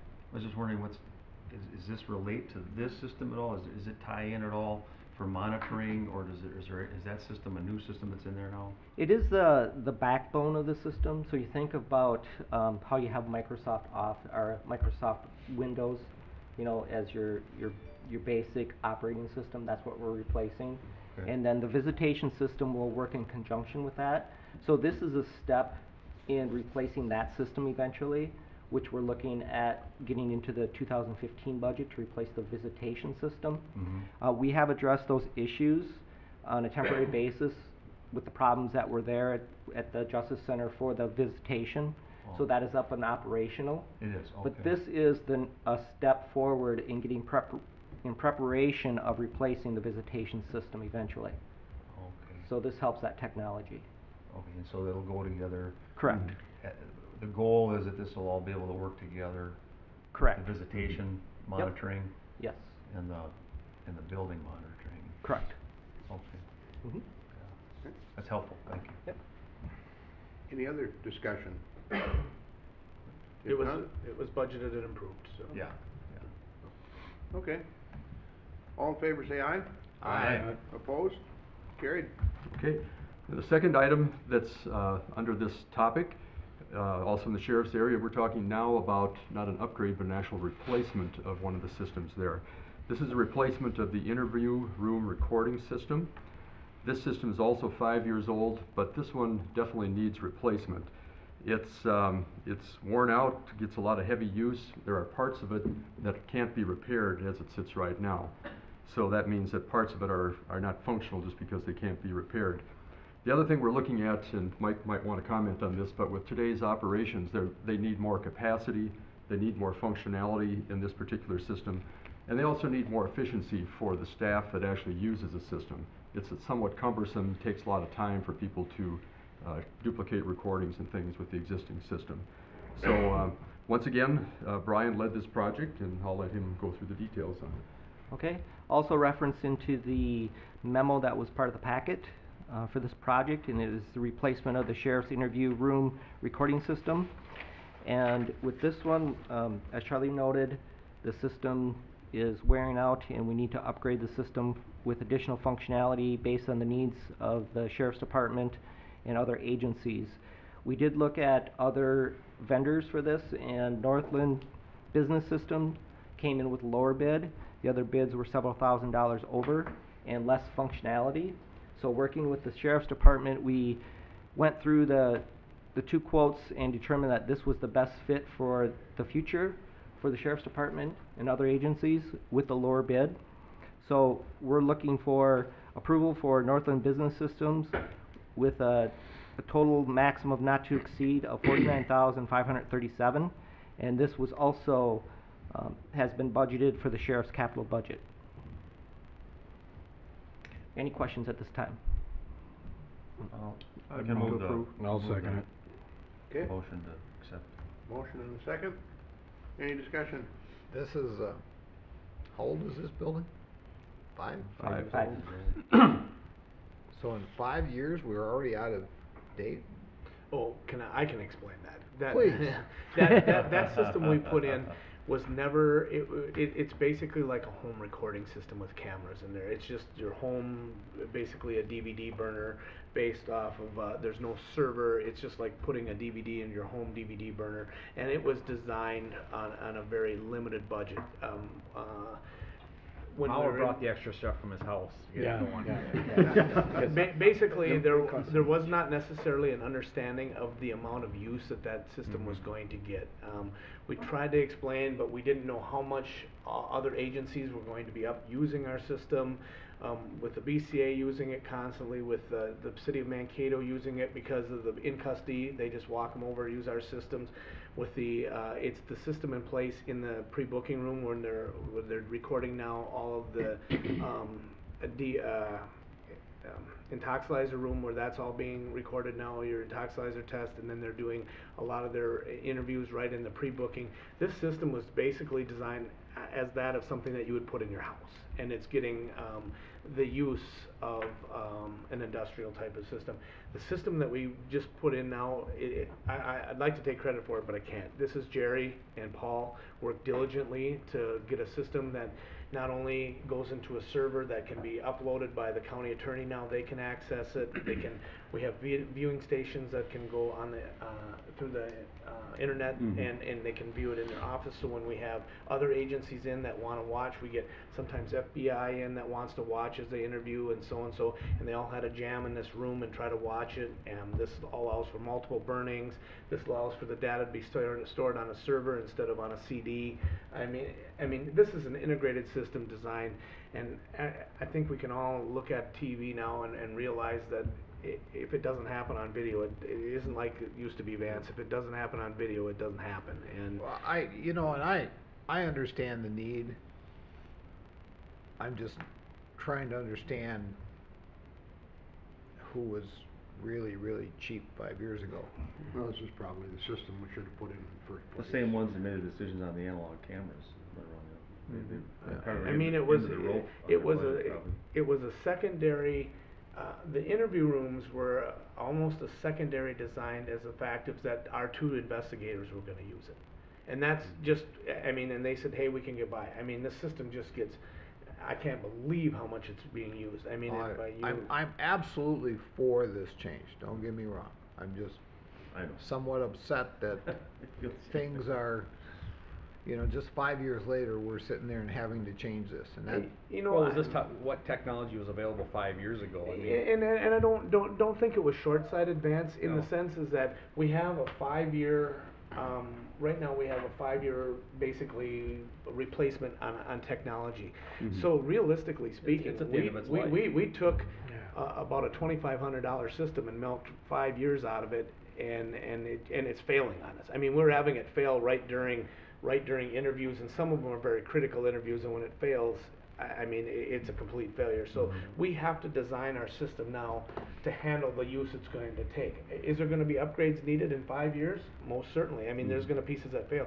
I think if we wanna look at it on the positive side, we put in basically a home-style system and milked it for 5 years and got pretty good bang for our buck out of it, but we just needed more enhancements. And with the new county attorney doing some of their upgrades with their Damien system, this allows them to go right on the server and view videos. We're trying to get it so that it's seamless to integrate videos as evidence to defense without having to print them, copy them, ship them, do all that. They can just streamline these videos. And I know you're for it, but I don't think that on any end that we don't want to look back on some of the short-sightedness. We were trying to make sure that we made a budget when we built the new facility. We came within that budget when we designed it, and you know, we were able to obtain 5 years of service out of a system that really shouldn't have got 2.5. And it wasn't a system we spent $75,000 on 5 years ago. it was only So that's the- 25. that's No, the it was- connection here. This it is wa- literally a couple $1,000s probably. Yeah, So it's and not like this- we're throwing a ton this of We money. didn't charge for popcorn or anything either, so. This system here can be upgraded, Yes. is that correct? Correct. So we're not gonna have to get a whole new system. If it needs to be upgraded, it can be upgraded. Correct. And we have, this system is a redundant system, which means that there's a backup. As something's getting recorded, it's getting recorded on a second server as a backup in case there is a failure. So if something does happen, we always have the recordings backed up on another site. I mean, This is an in-custody interview room, or is it a soft interview room? It's all Oh, it's incorporated. all- This is Right. the whole. This incorporates all of pre-booking, the 3, and that's adding an additional one in there because they get so backlogged there that they're waiting to get into interview rooms. So that's getting 3 in pre-booking and then updating the 3 we have on the other side for this. Excellent. I mean, it's pretty cost-effective Yeah. for what we're looking at as a project. And again, some of the. I look back at it now, and some of the stuff that maybe we did cut corners on in the building process, or as a perceived corner cutting to make budget, we knew, in fact, when we built this, we did a lot of research that once we put things in place, after you used them, they weren't gonna work quite like you wanted them to. So in a return, by not always spending the super high dollar, we had an opportunity to look at uses, to look at valuability, to look at opportunities. Now, 5 years later, it seems like we're coming to you guys and asking for something, when in turn, I think it was very beneficial on our end to see how it was gonna function, Yeah. to see how it's gonna Pilot operate. project kind of. And then address it accordingly based off of, what our current needs are. And trying to project what our current needs are gonna be for the future, which is really tough nowadays, I'm not gonna lie to you guys. Now, I mean, are these things used as evidence then? everything is used, Evidence. absolutely. And some of this will be retained. That's why it's not good when it fails. Well, no, but exactly. there's something there's just something I wanna point out, is that when you have a simplistic system like you've got up there, it's pretty simple to see if somebody was gonna try to make changes so that somebody was, let's just say the term, screwing around with the evidence. Whereas now you're gonna have a very sophisticated system, and I hope that there's some very stringent policies in place or something for this new system, so that somebody can't go in there and make it sound like you're asking a certain question, and then the recording can just be digitally altered. And all of a sudden now, this person looks like they're not saying the right thing to that, to that question. And so, like Wendy Wild can do over here with the radio, she can ask whatever question she wants for the interview and play whatever you said in her recorder. And so, see, the technology, there's probably the quality you've been using is actually very admissible in court, because it's hard to alter what you've got. You see Actually, what I it would mean? be very easy to alter what we have. It's like a home video system. And you could see that when it's altered. Whereas if you have Yeah, a very but it- sophisticated I system, mean- you're not gonna notice it. That's all I'm saying. And so I think I would just say, I hope you look into that, because we're gonna need some policies of access. If this is gonna be plugged into a mainframe type of system, there's gonna be redundancy and backup. If there's access to this information, then we gotta make sure who can have access and how it's gonna be utilized. And Yes, maybe you've thought about all that stuff. I don't know. Yes, I'm the just saying. system is designed so if the FBI logs in, they can only see and have access to, they're the only ones that have access to theirs. It can't be altered. Yeah, it can't be It's the same altered. system that's in Right. place in other agencies that have It it. is, that's what you Oh, need- yeah, need this to do. isn't a new, this is truly an evidentiary system. It is an evidentiary system. Yes. Yes. Okay, because you can, I can ask you a question on camera, Mark, if I have very high-tech technology, digital technology, and take a piece of something you Right. said from another interview that doesn't even relate, and make it sound like you're making yourself guilty. You see what I'm saying? But I don't, but they're saying they can't do that. There's no accessibility to There's no no way, way. no, it's being saved on a server and then backed up, and then then it's burned to a disk, and the disk is the only thing that can be altered, cause the server doesn't even have accessibility for alterations. I mean, unless you were somehow, I mean, to I'm tie just in, I mean, throwing that oh out there, my 'cause I God, mean, to the higher you get- get technology, then somebody have to change the policies, that's all. Yeah. Is it Well, basically? Man, you're a conspiracy theorist here. Oh. This is Mankato. Life is on the line. With the digital age, I mean, even when the digital age was just coming, I remember when we first started using digital photography, we had those same concerns. And it's virtually impossible to change these things without it being detected. Without a trail. Yeah, without a trail. That's So what I was, yeah. I'm pretty comfortable with what you're Extremely doing here. satisfied with Yeah, so- and the policies and procedures. It doesn't change the policies and procedures that are in place. Our evidence policies and procedures are very stringent. And they have to be, because they're subject to review by the Board of Appeals, they're subject to review by the Supreme Court. I mean, there's not any one of us in a uniform that wants to sit in front of a Supreme Court judge and have to testify. I mean, they're just, that's just not there. So all of our stuff is under very stringent policy. To change the subject just a little bit and answer a question that I'd like to ask is, when we were down to doing our visits last year, I was visiting with some of the people in the word processing, and they said they're having a hard time picking up, and will this system help that? So when they're or will that be eliminating the word processing people, or will it still be typed? That's based on, based on requirement from the county's attorney's office. Some interviews they want transcribed, so it's in hard copy. Okay. Some things they don't want transcribed. So if it gets transcribed, what I'm hearing is that it will help those employees down there do their job better. Yeah, one of the issues we have right now is they give them the DVD with the video and audio at the same time. Right. So they have to have the video player and watch and listen at the same time. This is going to allow the attorneys to just send the audio version of the interview to word processing to dictate, so they can just listen through the headphones. Okay, and it will have a better system, so they'll be able to understand better? Yes. Better microphones. Better Awesome. quality. Good. Yeah. So Good, yes, 'cause we that did was address one of those that. things that we were visiting with. I don't remember who I was talking to, but Could be probably Lisa Holt. it could be, but she just Yeah. said, you know, sometimes it was hard to understand, and I think to me, that's the of all of them you wanna interpret, that's the most important ones, is the ones you're doing investigations on. So good, thank you for that. Yep. Okay, any other discussion? If not, all in favor say aye. Aye. Opposed? Thank you. Thank you. Thank you. Guys. Thanks. Thanks, Mike. Yeah. You've been reading too many Grisham Actually. novels. You can alter everything, because it's such a sophisticated system, I'd be afraid. You create a trail. Yeah, it creates Create a something. trail. Digital trail. Yep. Yeah. Come on up, Phil. Oh, we got more to do yet? How about that? The best is just yet to come here. Phil's really gonna work us today. I know he is. You thought Jimmy Fallon was good? Come on. He's got nothing on me. Oh, man. That's, you gotta watch it crossing that, yeah, you I might. know. Might not be a good thing,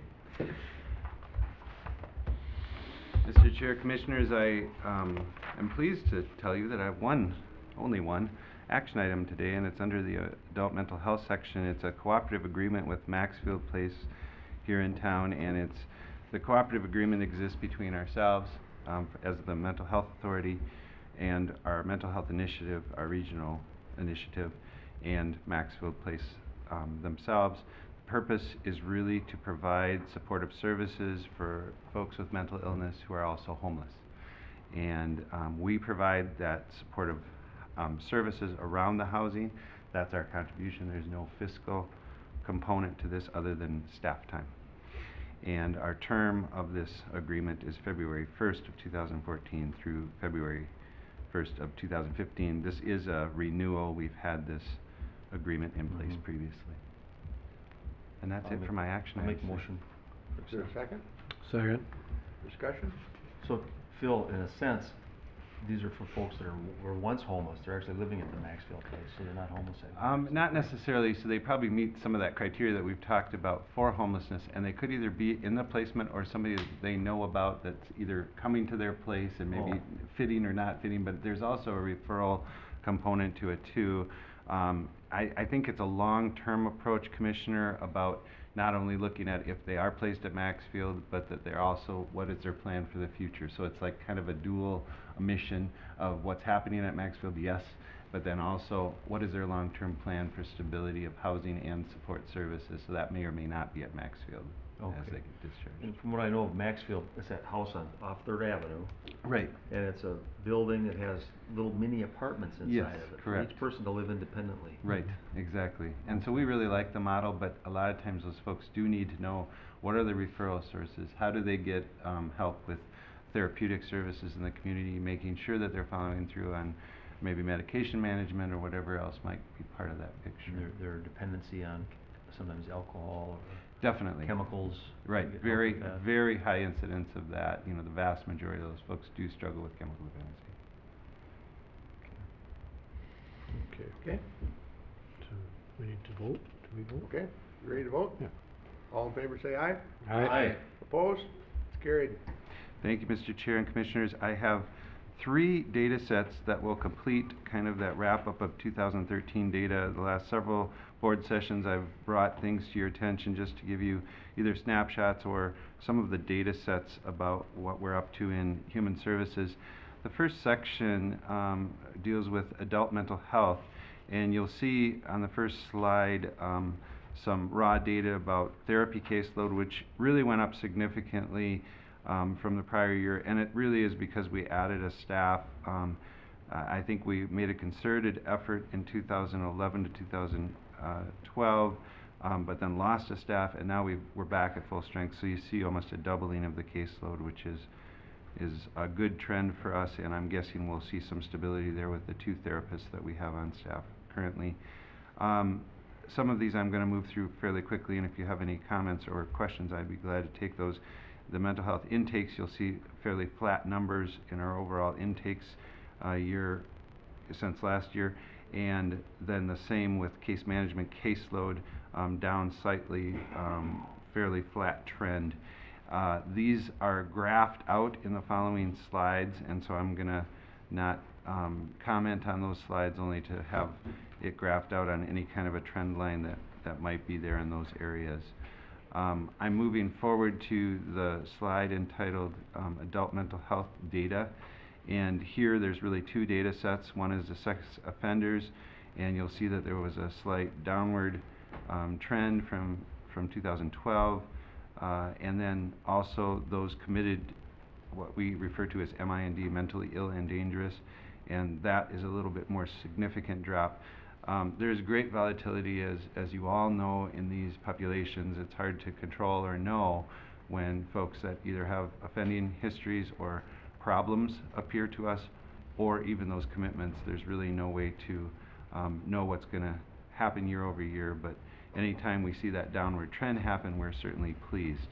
That is graphed out again. I do need to draw the Commissioner's attention to a mistake that's on the graph. That's called annual cost for individuals committed mentally ill and dangerous. The 2010 and the 2012 bars were reversed, and I missed that on there. So the raw data is accurate that I just read to you. The graph is not accurate. Okay. And this goes for people who are in-house. I mean, this is in-house treatment. For the committed folks, is that what you're asking, Yeah, Commissioner? because you can be committed, I think, and live in our community. That is possible. We have not done very many civil commitments in the community, but we do a lot of state commitments, and so you can go to court and the judge will say, we'll stay the commitment if you do X, Y, and Z, and so that's usually our standard of practice. And so there are a lot of folks that have state commitments, and if they don't follow their plan, they will be committed or yes. Yeah. So there is quite a population of those. You're absolutely correct.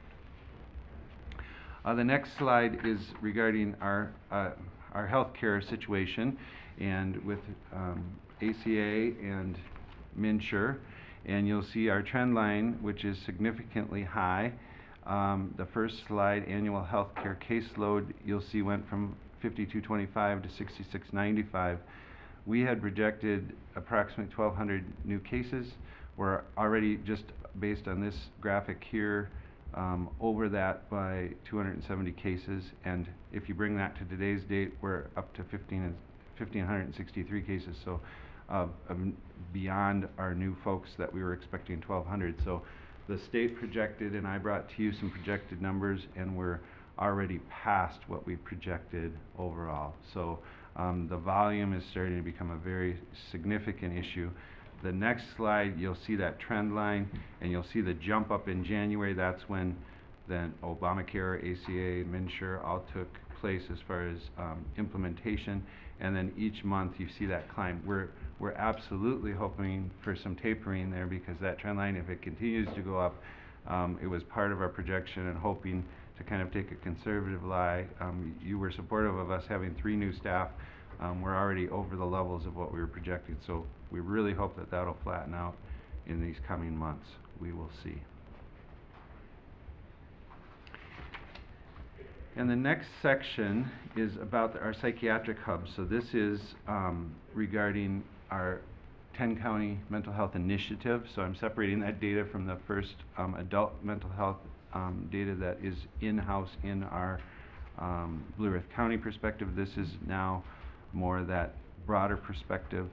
The hub review, you'll see, is a pretty flat caseload count, and we're pleased with that, just because we're really at the same level of staffing, and we're hoping for that to be as stable as possible. You'll see a leveling under the new psychiatric referrals. There are some notes here that I won't read to you, but if there's any questions on those, I'm glad to address them.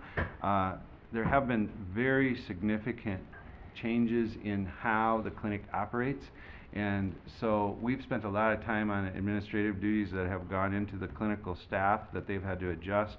And if I can just kind of refresh the memory of the board, as far as it started with what they call e-prescribing, that all prescriptions now are electronically generated. Then we went to the electronic record, which we've all experienced both in our psychiatric clinic but also in our primary health. When we go see doc, he now, carries, or she carries, an iPad, has that electronic record. And then more recently, we've had a lot of issues with trying to get up to speed with electronic billing that goes with that, which is very complex. And the system is built within the electronic record that you have to have all the fields right in order to get the bill to generate. So if any errors as we went on our learning curve, you basically would get shut down and have a lot of billing problems, which we did experience. We've really worked through all of those and feel like we're on a good track now to see some of this stability. And then finally, a thing that I haven't probably talked with the board about is called meaningful use, and that's really a federal standard about standardization of practice and about quality that the feds put in place as part of this whole process of going electronic, so that those standards are true across the board. Providers have to qualify for that. We have to do certain things to make sure that we're in compliance, and that also has been fairly onerous on our clinic. And so we feel like we're kind of through the worst of it, because all that learning and that front end stuff is difficult, but now it's starting to make some sense and we're starting to build some momentum. The final piece on that slide is the no-show rate, which we're quite proud of. I draw your attention to the line that says linear hub. That's taking all the ups and downs out of our hub performance, and you'll see that we're below standard as far as no-show rate, which is a good thing. And given this last year, when you run a clinic, things like the weather really affect your no-show rate, because people, if there is a snowstorm, people don't show up. And so things like that have been a major issue that we've had to kind of work through, as well as our population. A lot of the folks we serve don't have transportation, and so if their ride falls through, they don't show up. It's that simple. And so because of all that, to be below standard, which is where we want to be, we're very proud of that effort, because I think it speaks to the rapport we have with our clientele. Final slide is just outlining, again, from that regional perspective, the 72-hour holds. You'll see the breakout there. We're strongly represented, which we always have been. The first bullet under that pie graph, you'll see that we did see a significant decrease of 109 cases from last year. So even though we have a lot of hold orders still throughout the region, and especially in Blue Earth County. We have seen a reduction in that, which we think is a good thing. There is a note, the second bullet, just about some reporting changes which may have skewed those numbers a little bit, that Brown County or New Ulm Medical Center is not reporting all 72-hour holds as they had previous, so that might have skewed the data some, but my feeling is that might be 10 cases that got skewed. I think the point of the slide is still well in hand, that we do see some downward trending in that, which is always good, but again, hard to predict. And then finally, just 72-hour holds that are also open for case management. The significance of this in the notes below the bullet points is that 86% of the hold orders that we had weren't people that were known to us. And what we believe that shows is an efficacy of case management. When we're involved with folks, they tend to not get into more of these urgent or emergent situations. And when we're not, that population is the one that's coming to us. They're unknown to us. They're not being cared for, and they don't have the case management services. And we've long believed that that is a hinge position to be in a relationship in case management with these folks that need those kinds of supports. And so to see that our 72-hour holds are heavily skewed towards people that are not known to us means that case management really does have a very important impact on this population. And that's the data I had for you today. Jay wasn't able to make it today. He was participating in a funeral ceremony and being part of that ceremony, and so he was not able to. You're be gonna here. have to try, and you won't.